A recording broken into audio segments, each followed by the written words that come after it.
आप लोग, मैं उसका ओरिजिनल तो नहीं सुनाऊंगा, है ना, ओरिजिनल सुनाने के लिए आशीष जी आए हैं, लेकिन मैं उसका नकल मैं आपको सुना रहा हूं। आप लोग सुने होंगे कि सुगनिया के दौड़े लोग, है ना, लेके लोटवा में पनिया, सुगनमा तो उड़ल जा रहा है। हाँ, अरे जियो, है ना, सुने होंगे। लेकिन हम कहना चाहेंगे, आज हमारे प्रमोद भैया जी के पिताश्री तो चले गए, हाँ, लेकिन आज से 12 दिन पूर्व, यानी 13 दिन पूर्व, जिस दिन की हमारे प्रमोद भैया जी के पिताजी यानी हमारे चाचा जी संसार को छोड़ रहे होंगे, उस दिन यानी पूरे परिवार के लोग घेरे होंगे, समाज के लोग घेरे होंगे, डॉक्टर भी लगे होंगे, वैद्य भी लगे होंगे। लेकिन उस समय प्रमोद भैया जी के पिताजी अपने बेटों से, अपने प्रमोद भैया से, हमारे प्रमोद भैया से कहते होंगे, अपने भतीजे अमन अलवेला भैया से कहते होंगे, यानी जितने भी उनके बेटे हैं भतीजे, सबसे वो एक ही सवाल कहते होंगे कि बेटा, अब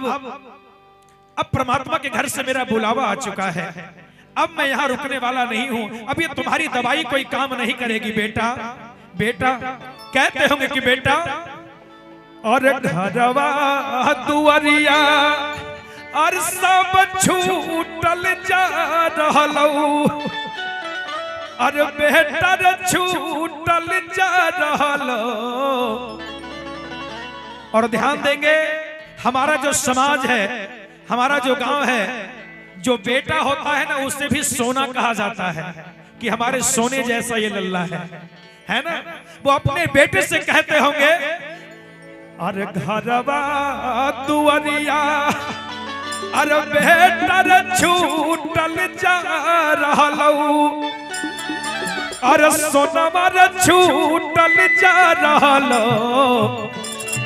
और सुगनमा दौड़े लेके लोटा हवा में पानिया से बाबू तोरा भागल जा रहलौ। सुगनमा दौड़े लेके लोटा हवा में पानिया की बाबू तोरा भागल जा रहलौ। घरवा दुआरिया सब छूटल जा रहलौ, अरे सोना रे छूटल जा रहलौ। घरवा दुआरिया सब छूटल जा रहलौ, अरे बेटा रे छूटल जा रहलौ। सुगनमा रे दौड़े लेके लोटा हवा में पानिया से बाबू तोरा भागल जा रहलौ। सुगनमा रे दौड़े लेके लोटा हवा में पानिया से बाबू तोरा भागल जा रहलौ।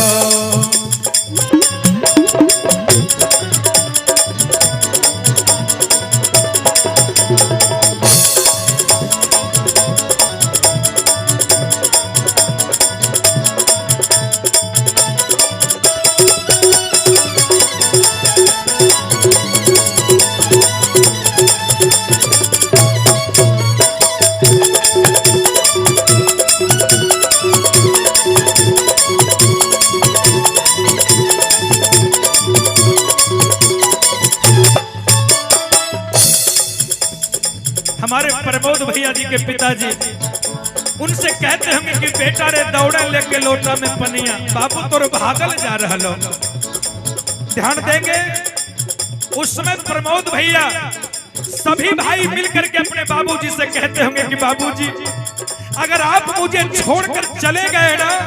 तो जानते हैं फूलवा के बगिया लगत सुना सुना हो बाबू,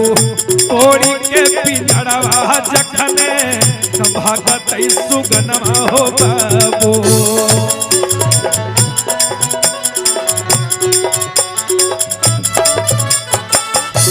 बाबा फूलवा के बगिया लगत सुना सुना हो बाबू, तोड़ी के पिंजरवा जखने भगत सुगनवा हो बाबू। लेकिन बाबूजी कहते होंगे बेटा, ए बेटा कि हमरो बुलावा रे, अब प्रभु के संदेश यही लई रे हमारो ए बेटा नैया के डोरिया अब टूटल जा रहलो बेटा रे टूटल जा रहलो नैया के डोरिया अब टूटल जा रहलो सुगनवा रे टूटल जा रहलो सुगनवा रे दौड़े लेके लोटा हमें पानिया से बाबू तोरा भागल जा रहलो सुगनवा रे दौड़े लेके लोटा हमें पानिया सुगना तोरा भागल जा रहलो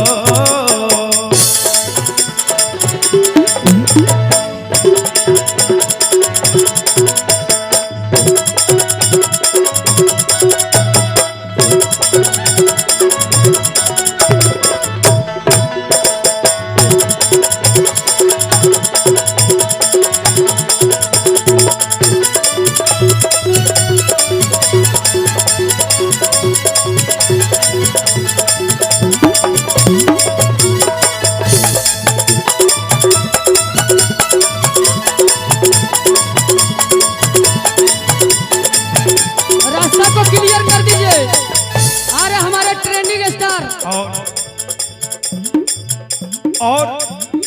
लेकिन बाबूजी कहते होंगे बेटा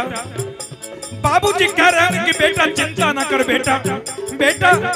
ए मेरे लाल अंतिम क्षण हऊ बेटा अंतिम क्षण हऊ अपन फर्ज निभाई दे रे बेटा पानिया पिलाई के बाबू के फर्ज निभाई दे रे बेटा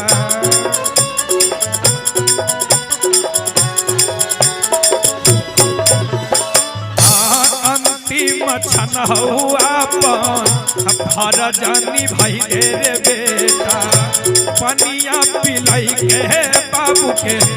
फर्ज निभाई दे रे बेटा कि हमारा भूलई है नहीं बेटा कि हमारा के रुलई है नहीं बेटा कि हमारा